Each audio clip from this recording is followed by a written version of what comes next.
The Yeah. thing I struggle with is in what do we do about like that doesn't work so much on a physical plane because like who do we recognize as a legit if we recognize a current boss or a current whatever, some social structure that we're a part of as an illegitimate leader, like how do we find a good one? Like because there could be like, oh well maybe you should be the boss. And I think that's a valid path. But when it comes to that internal work, I don't think that's true. I don't think the ego ever gets enlightened. I think it's something greater comes in and sort of pushes that aside and puts everything in its right place.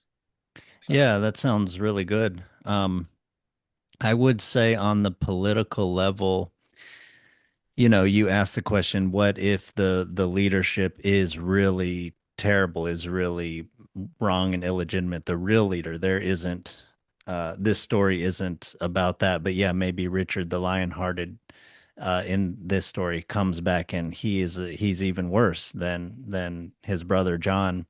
Yeah, I don't think this story talks about that, but I would say, though, it does talk about maybe the precursors to any political solution, which would be different in how it depends on the culture and the time and how the political solution would play out.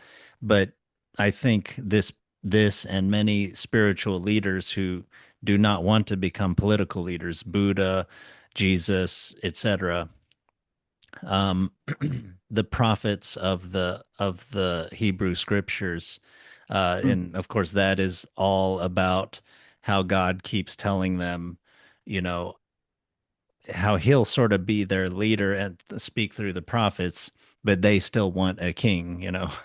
But Nice, yeah. I would say, yeah, it's like without having moral leadership, like any political solution you come up with is likely to be wrong. Because your head is not in the right place. If you don't have the right morality, the right virtues and everything, it's unlikely that excuse me, out of that body politic will emerge a good person or leader or system, if you don't have a good morality.